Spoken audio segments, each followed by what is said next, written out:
got the same kind of brains as a bird. I fly south in the winter and north in the summer.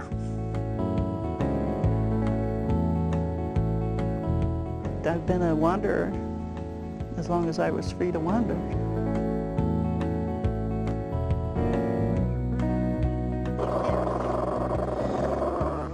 Where I go, she goes. Where she goes, I go. Kind of a match set.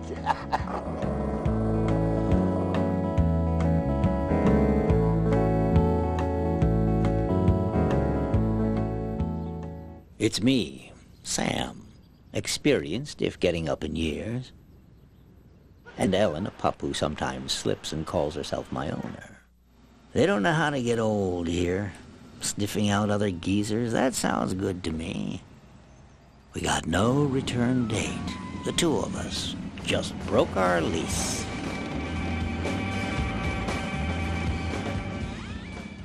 Cities. I'm just glad we're going. Believe me, at my age, concrete is no chew toy. I'm mobile, recreational, vehicular. So, pour yourself west, old dog, young woman, here goes. Elsewhere is better. Elsewhere better be.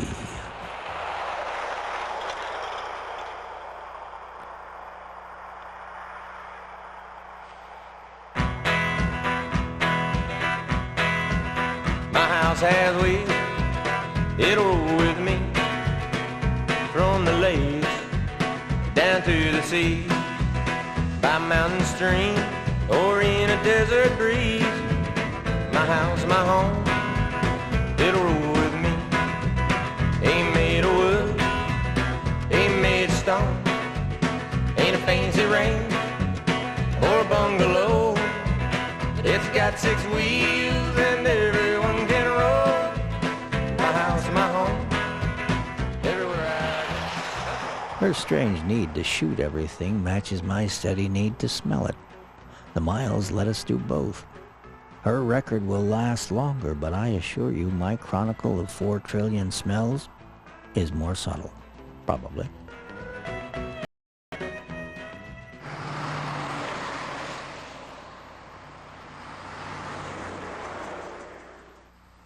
Did you know that? It's a cardinal rule. You mustn't appear in colors. Where? At an Airstream rally. Wally Byam is a man that theoretically invented the Airstream trailer. He had an idea of how to tow your little home behind you and go on vacations. We've traveled over 100,000 miles in our trailers, and it's been one of the most enjoyable part of our lives. I've been through Central Americas 5 times. Lake Placid, Dayton, Huntsville, Alabama. I have slept at least one night in every state in a trailer. Brandon. My first Airstream trip, where the devil was that? So here we have a little club of old-timers just like we are getting together and trying to start something new, and that's interesting. The Vintage Club, I think, is more what Wally had in mind, because we're all very small in size, and we have major calamities because we're working with old parts, and we always help one another. This is a panel that's been removed from an Airstream trailer. Is it cool or hot? Cold. What does that mean? It's reflecting rather than absorbing. Well, that's Come on in. You want to see mine and Sam's trailer? What do you know? This is delightful. I like it. What a nice way to go. Stove, sink, the whole bit. John, come on in if you want to see something cute. Oh, boy, well, look at this guy. Boy, howdy, Tim. Well, but... Isn't it darling? I see it in the faces of the old ones. They bend down for coochie coo, and I notice that their muscles are as gray as mine. There's a film across their eyes, too. Too much blowing sand, too many miles seen through too much glass. Just being with their thoughts, their memories, becomes a better form of travel. They're like me and my kind. They long to feel light and unattached, as recent as these smells out here today. I'm 90. She's 88. There'll come a time when I can't hook it up, I suppose, but that hasn't come yet. And it's some year beyond 90. It's not yet. So. My friend gets a new Airstream almost every year, and she walks around mainly because she has accidents. Well, that's just lately. And inside that trailer, she has 3 miniature dogs who have never been on the grass in their life. And the 3 little dogs are in there like prisoners. And they just go berserk when they see mine outside at the unit campouts, because everybody likes my little dog because it's so quiet and gentle.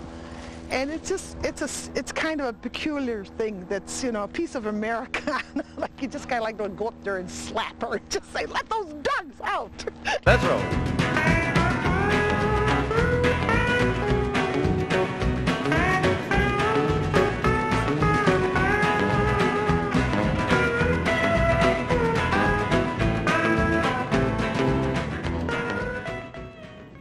As for my history, I'm mixed race breed, meaning pure blood American road dog. Dad, he was a drifter, never seen by me, only seen by Mom the once.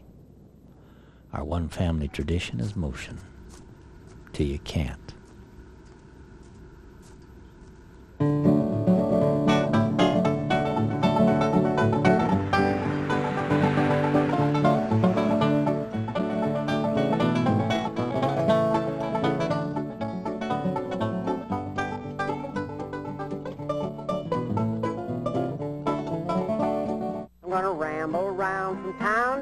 You never know where I might be found, in a KOA or roadside rest from Maine to Mexico. So pump me 40 gallons, bub. I want to roll with the Good Sam Club. Wherever that highway takes me, I'm gonna go. You won't find me in a rocking chair in that old park bench. I won't be there. I'll be sitting in the pilot house of a tin chateau on wheels.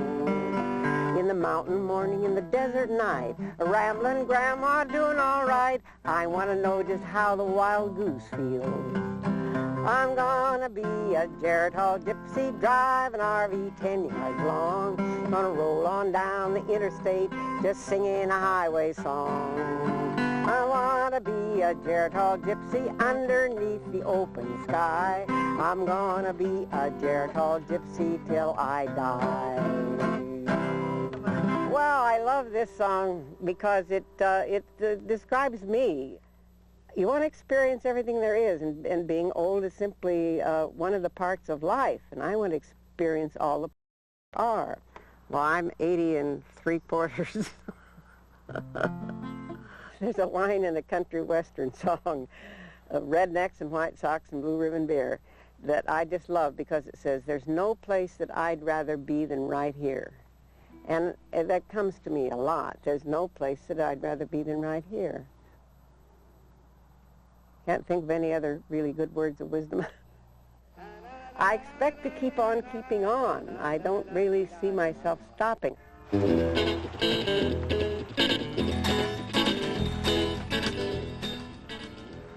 Sitting in the seat looking out the passenger window, you feel that you're inventing clear to the horizon just by recollecting something like it. Something next gets to seem no more unlikely than, say, the unlikeliness of America itself. Intimate distances. I don't want much. I want the world for dinner. Oh, give me land, lots of land under starry skies above. Don't fence me in. Let me ride through the wide open country that I love.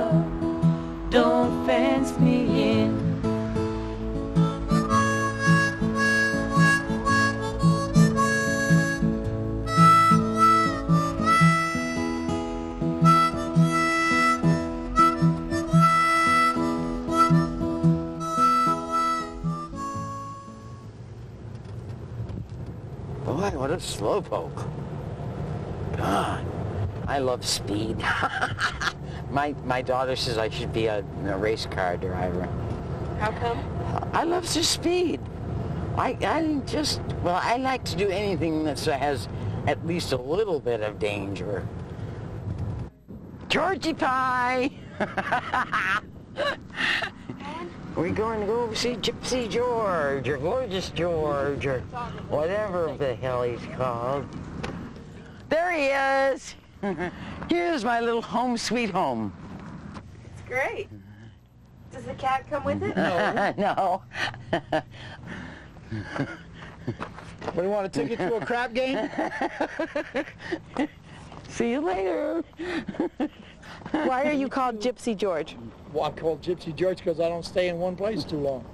I always go around, see what's going on. I move with the seasons, just like the gypsies do. You know, there's no biggie behind that. And then, of course, I'm getting to where there's so many restrictions on where you go and what you do that I'm going to go back to the old rules. That's where I'll show you the hobo over here. Got a 27-foot pontoon barge on which we put a 20-foot Airstream trailer. Now, I'm calling it an Airstream for, you know, so you can tell what it is. Basically, that is a 20-foot trailer built in 1947. It has a triple pontoon, draws about 9 inches of water, which means I go into very shallow water and up on sand dunes and stuff like that. I'll even let you see how the gangplanks work. We'll take these down. Do we have to salute? No. No saluting. No saluting? No saluting. Good. I hate saluting. There's the doorway in and out. And, of course, here's my friend, the hobo. See, there's the logo right on the boat. I know that I can get by on my wits. Do I have plastic money? Do I have the new car? Have I got the latest in TVs and VCRs or the toys? I don't have to keep up with the Joneses. We can't say we're free spirits. We just understand how the system works, and we're sidestepping the system. There's an entire culture out here of people who do the same thing. The places they go, how they live. Tail wagging, I'm on the trail of the forces leading me. A heartbeat and one set of scents away. I feel the pull. But pull toward what? By now there's just one form of home. The roaming toward it.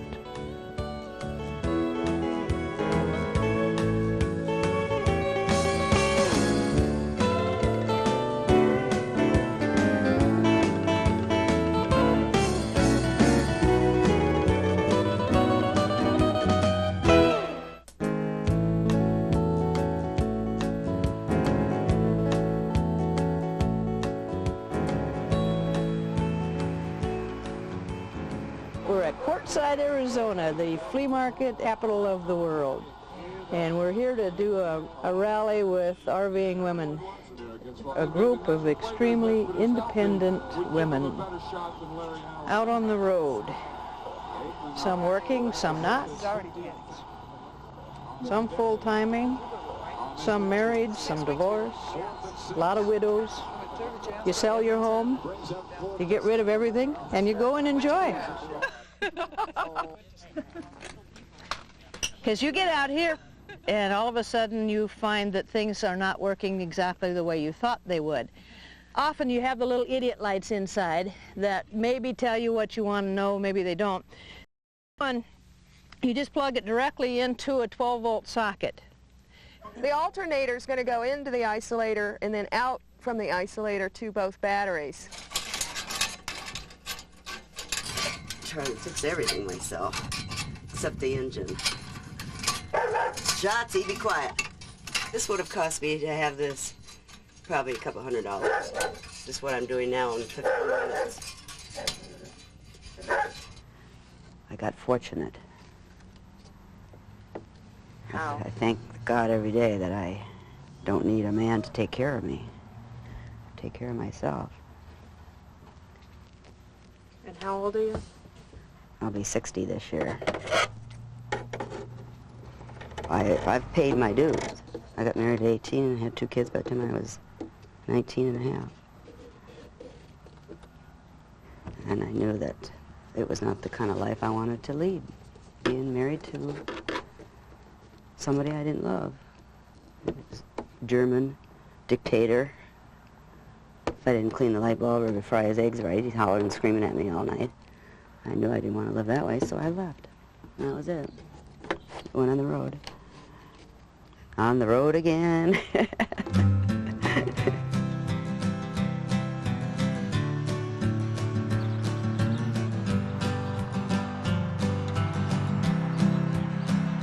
Isn't that wrench cute? Hi, can I help you? I like your T-shirt. Oh, thanks. So you're single, huh? Yeah, that's why you like my T-shirt. Yes, after 37 years, yes, I do. But so have you got a boyfriend? 2 of them. Oh, 2 of them. Wow, Yeah. that's neat. I had 5 at one time. Ooh, how do you keep 5? I have trouble keeping 2. I just see him once or twice a month. Oh, okay. So, you know, that's easy. Yeah, but I see mine every day, both of them. Oh, you do? Yeah. Both of them every day? Boy, you have more energy than I do. Thanks. I paid my dues. I worked 40 years. Ain't my job no more. Just to drive my RV and see a new part of the country every day. It's my only job. Getting up in the morning and the anticipation of what you're going to see that day. It's always something exciting and new, and just to be on the road full time and just do that as long as you want to. Charlotte, Sam and I have a gift for Chemo that I'd like you to have. Okay, here, Keems, huh? You get used to them. You let them think they're getting used to you.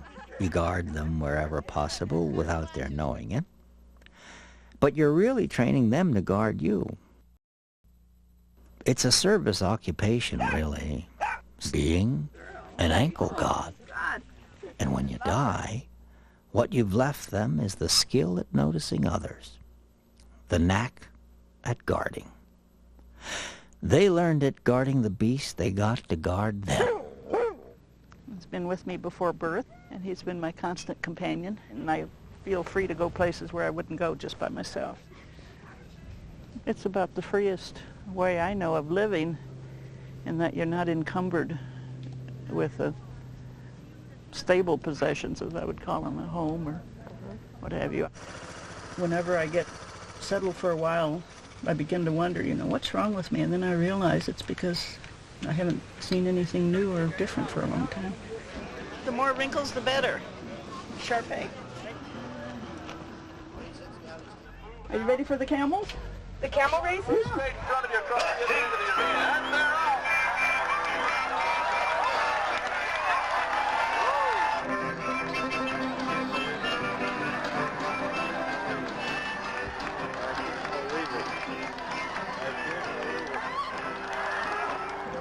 I'm probably considered a renegade in the family because everybody else in the family is established in their homes and kids and grandkids.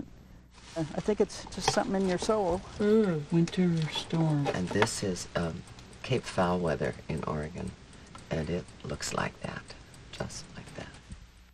I said I need to get not so much land, just the mountains and the sky and the bushes. Or I could take a picture of you also.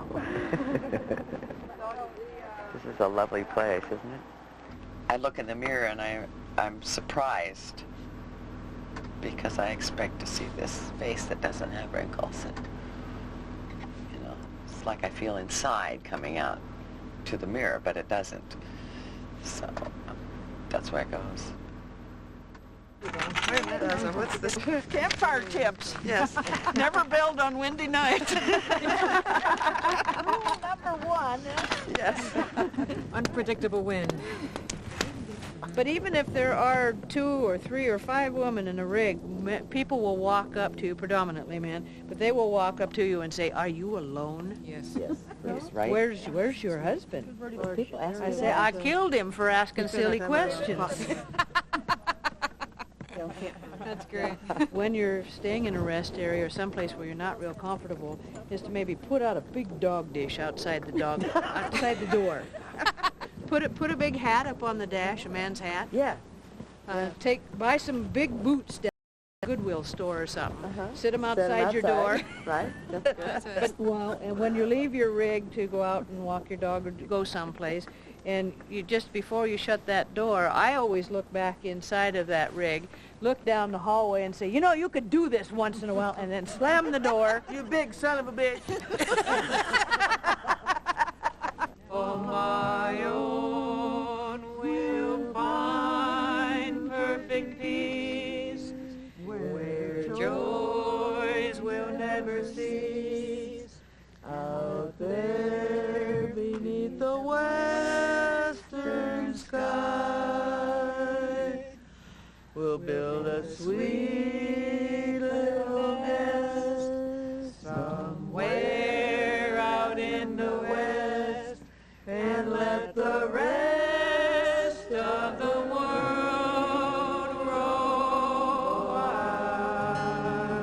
That was my dad's favorite song. All right. Here's to your dad.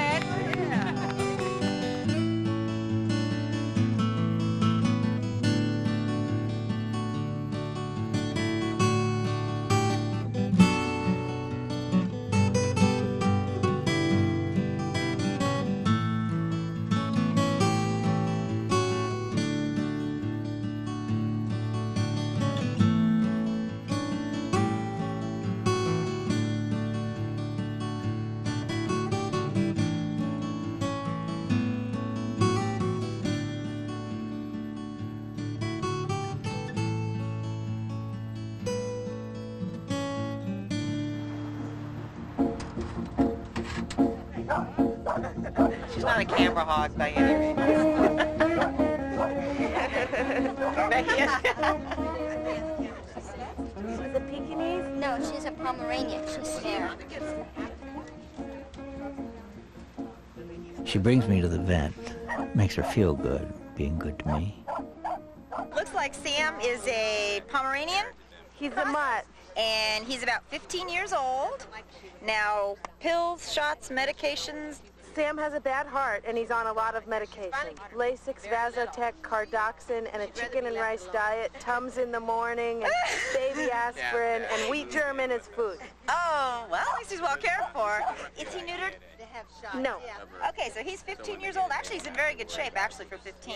Come on. Come on, Sam, come on. Yeah. Okay, looks like $9 is going to be your damage then for today.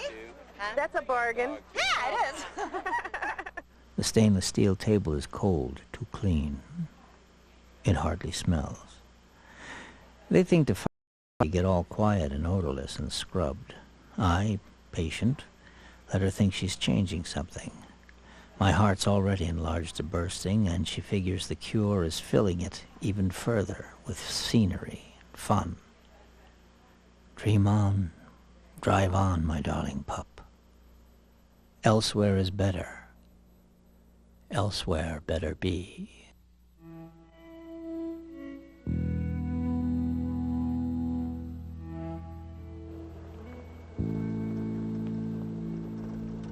Here I'm high in my Airstream. My life is a pipe dream. My neon neighbors find me quite insane. Like a world-weary sailor, I drive down to my trailer. I just call her the old battleship Maine. Oh, and that's why I came here. There's no one to blame here. And take it easy, trailer park. This here, well, it's a motorhome, but I call it my motor house. We're going on up top now and do a little exercise, and to keep the old body in shape, to keep that whistle blowing all the time. Woo! Woo! Woo! And I'm running too, down the line. Here we go. Where to stop, nobody knows. Look at here, look at here, look at here. Grab a hold of that muscle for a That's a 71-year-old 71, muscle. that's right, 71.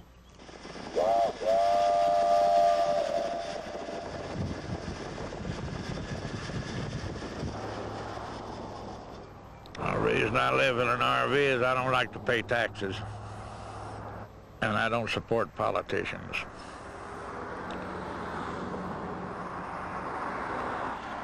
We have a situation here in Arizona in the summertime that hell moves within 3 feet of the surface come May. And if you don't walk with your feet in your pockets, you're going to blister your toes. If you stay till June, your brain's going to fry. And if your brain gets fried good enough, you have to move to California so nobody will notice. What this mountain is a study of light and shadow. So you can never paint fast enough to catch the actual contours of the mountain as the shadows exist on it. One thing about that old mountain, it don't move. Makes a good subject. Oh, give me a home where the buffalo roam, where the deer and the antelope play, where seldom is heard a discouraging word, and the skies are not cloudy all day.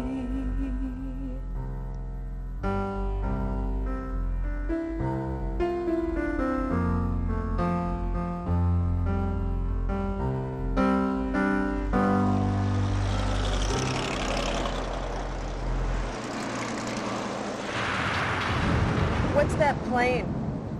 Oh, those are one of the Army, Navy, or Marine Corps. They have a bombing range over there, and they bomb over there at night sometimes during the day. In Slab City, California, there used to be an Army base, and in World War II, they just tore it down, a Marine base. They tore it down, and so some people just moved in. Slab City Singles, we call ourselves. Well, they're all retirees, most of them, you know, what you would call dropouts, sort of, you could say. I beg your pardon. Dropouts from what? From the big city, you know.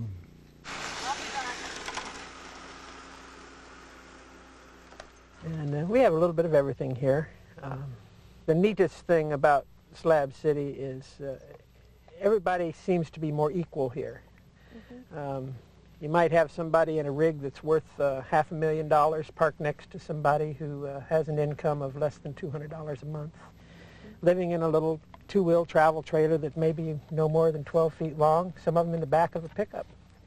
But these mostly are people who are pretty happy because here they feel free.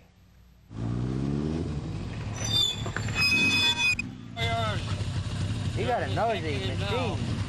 You're a big wheel now. He's a big wheel. Yeah. I circled the states last year when I came in here.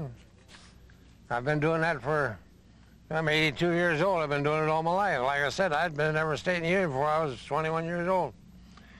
Riding my thumb or a side door Pullman. You know what a side door Pullman is? That's a freight train. Any way I get there. Depression was on them days. About like it is now, no money. Are you content here?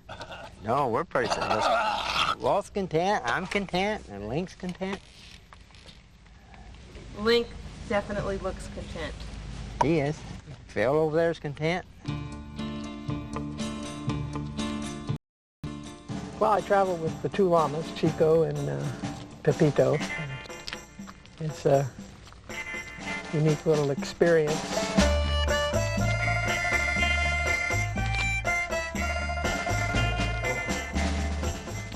This person next to me is Charlie. He owns the rig. I just drive him. Yeah. He's the one that wanted the llamas to begin with. Every time he saw llamas, he went nuts, just had to have a llama. And then he bugged me for a week afterwards.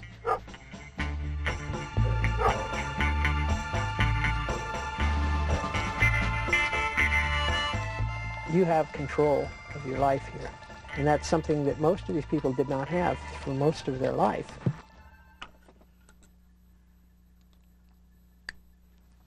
This is a different life than 90% of us ever did before, I think. I know it's me. I never knew there was another life like this. Have you ever been married, Phil? Huh?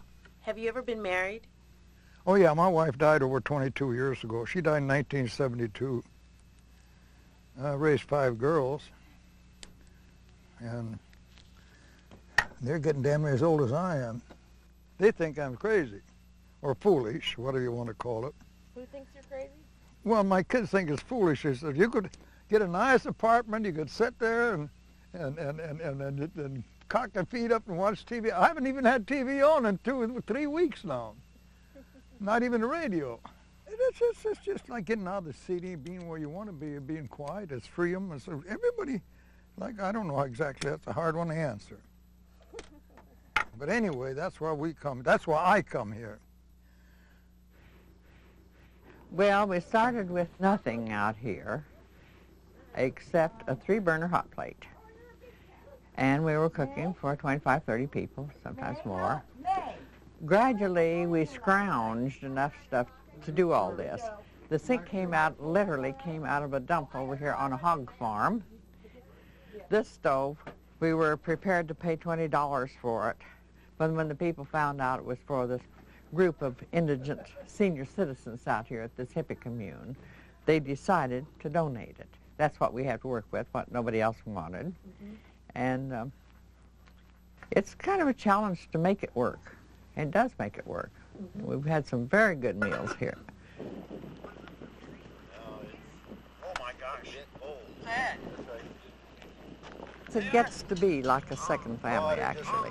And our home is this place out here in the middle of the desert where there's no water, no electricity, and as most people say, no nothing.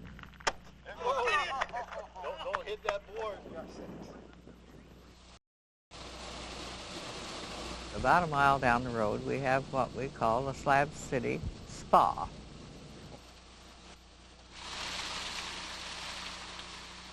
We usually try to hit it 2 or 3 times a week. Thank you. You're welcome. Hi. Alan, this is Ray Truman. Hi, Alan. And I'll leave you in his hands. Let's talk with him for a while. Okay. She's a nice old gal. And who is this? This is Liebchen. In German, it means sweetheart.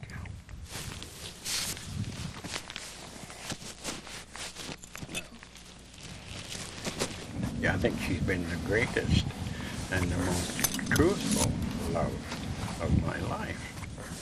She sure is. She's my best friend. What does freedom mean to you? Freedom. Well, I'll tell you one. That means that I can hook up onto my trailer and move to any part of the country that I want to if I've got enough money to pay for my gasoline. There's people have been coming out here for about 22 years. But over the years, the powers that be in El Centro keep trying to figure ways to get rid of the people coming out here, or else to find a way to make a profit off of it. And it's really kind of silly, because if they set it up so that there's services here, it'll no longer be the same type of a club. It'll no longer be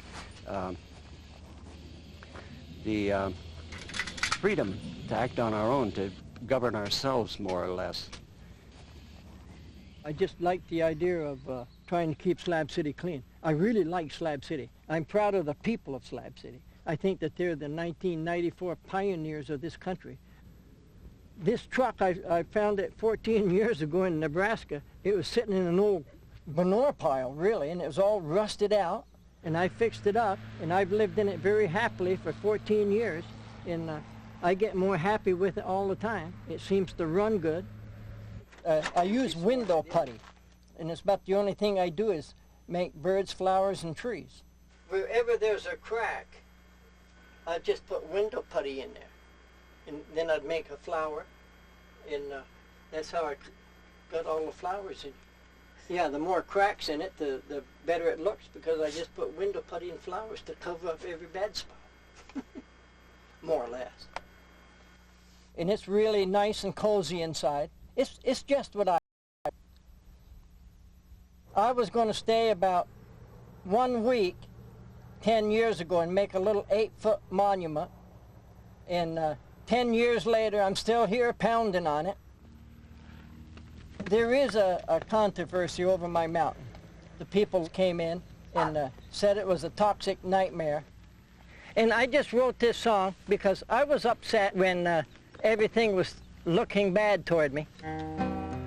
I contaminated the bombing rain, killed most the fish in the salton sea, and California's bulldozing this paintbrush from me. I'd like to add a verse to it you can cut out, okay, if you want to. All right. Hello, Grandma Moses, how should I behave? I just saw Grandma Moses rolling over in her grave. Whoa, I really like that last verse. Did Did you just you? make it up? Yeah, kind of. I think your mountain will stay here. I've been living in hotels, motels, trailers, and things like that practically all of my life, except for a small period of time up in northern Minnesota when I had a nightclub up there for a couple of years. Right. Are you a nomad, a gypsy? Or... No, I'm just a nice guy, that's all. Are you a wanderer? I guess you might call me that. Going to be moving tomorrow. I thought I was going to be moving this afternoon, and I still might. This is all part of Slab City, 83, 85. This is a site that's been set aside, as you can see, for a cemetery for animals, pet animals. And you can see all the different names there when they died and how much the people loved them and all those things. And they miss them so. People really love their animals, you know.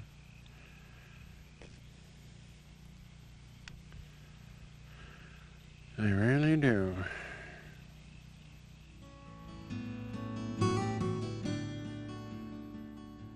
Out this open window I smell the world. It arrives a few stray odors at a time. Desert scorch, burnt beef wieners on a breeze. A dead what? Goose maybe? The mud out here. The rain coming in. At once. Also at once. Your eyes close at the nostrils' pleasure.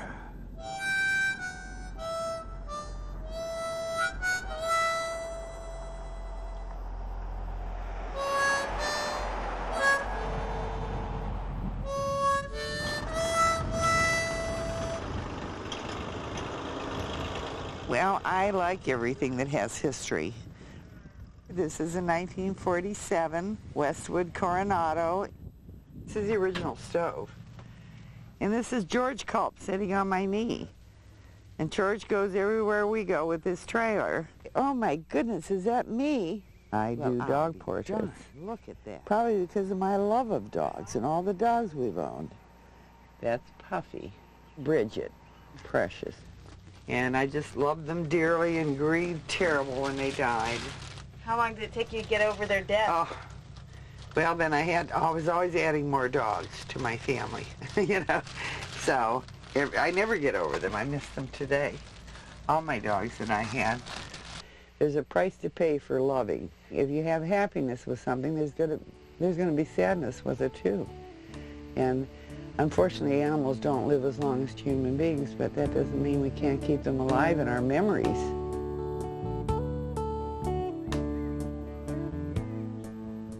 I see how hard the humans work to pretend all this is permanent. Me, I've been burying bones all my life. Permanent bones aren't, but burying is.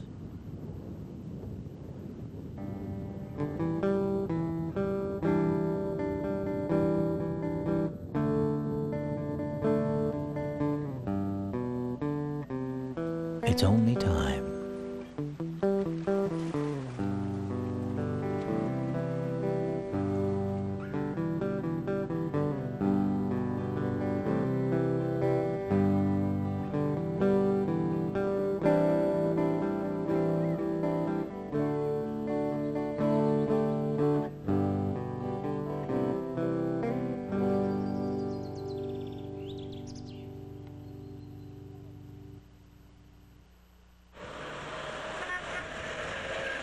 This is my house, and I built it. I couldn't build a real house, but I was able to build one on top of a bus. Well, my interest is in avoiding the population crunch of vehicles and humans. And in these parts, when you're traveling west, you do it on 66.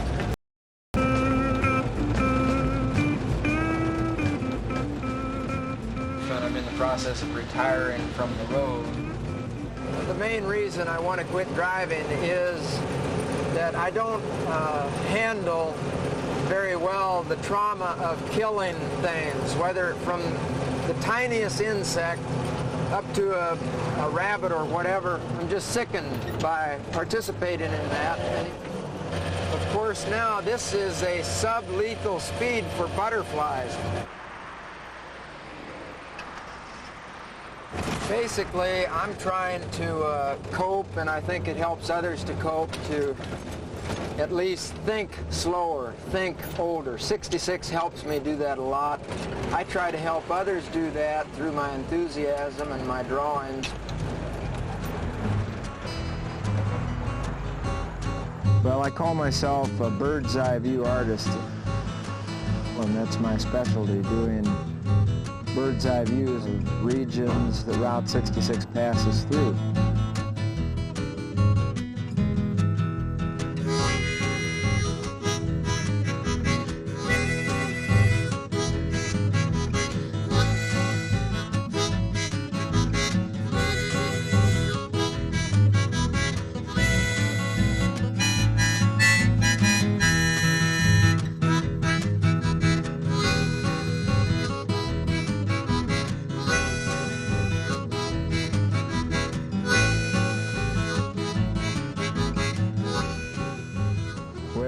My dad invented the hot dog on a stick, and my mom came up with the name Cozy Dog and designed a logo, and Dad built his restaurant on Route 66 in 1949 and opened it up, and it's become a landmark.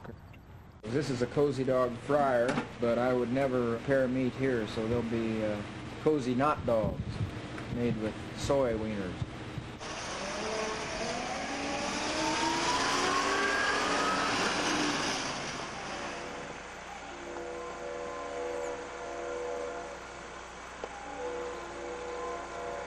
What are you looking for, Bob?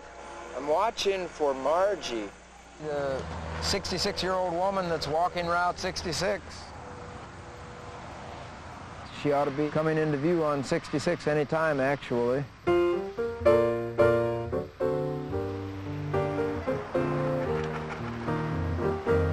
I'm one of, I'm sure, thousands that already have been inspired and motivated by her. Well, I'm envious. I don't have what it takes to do something like she's doing. I was out selling my home, getting an RV and going across country and see my sister in Connecticut when one day I was just standing washing dishes, and it was during the Gulf War, and there was a lot of ado about oil and gas, and wouldn't be a war if it weren't for that. And I walked over to my living room window, was kind of looking out, and the thought occurred to me, why do you want to do like everybody else? Why don't you just walk across America? And it stuck with me. I don't know that I'm walking from anything, except I guess part of it is you spend all your life serving others, and I think part of it is finding yourself. I think that's probably what I'm trying to do before I leave the world, this world. I think it's trying to find you and also leave a I don't know if I'm pronouncing the word right, legacy or for my grandchildren, something different. Just being on the road is difficult, but I wouldn't accept that difficulty if I didn't enjoy it and accept the challenge of it.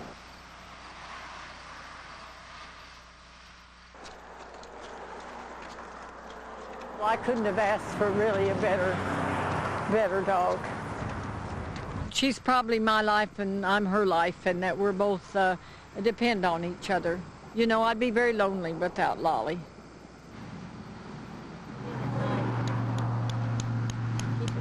Yeah, we're at the end of our day, huh?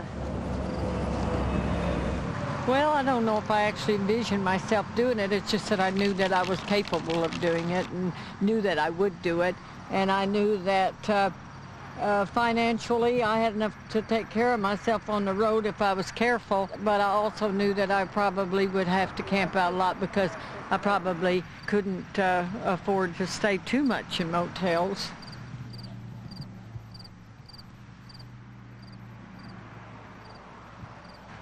If I want to do it the way I want to do it, this trip ought to take me a couple of years. I may, by the time I get to Chicago, say, I'm tired, I'm going home. And then again, I may get so wrapped up in seeing what's around the corner, I'll keep going. I don't know yet.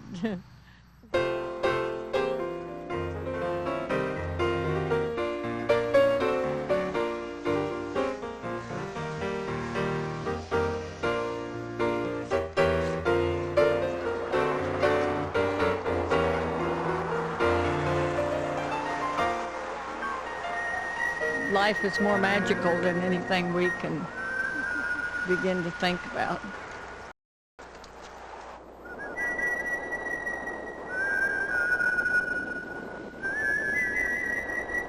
My lifespan is like everybody else's. I'll just take the few sweet minutes left.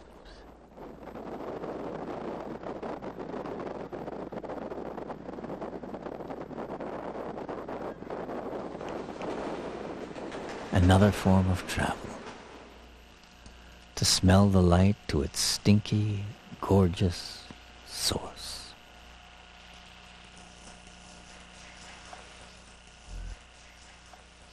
Elsewhere is better.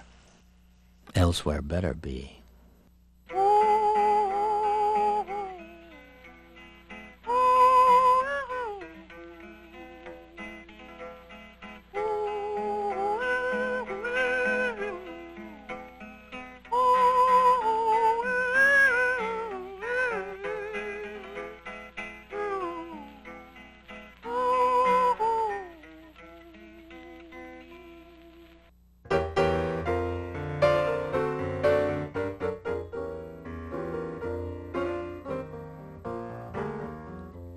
I wish I knew how it would feel to be free. I wish I could break all these chains holding me. I wish that I could do all the things that I can do. Though I'm way overdue, I'd be starting anew.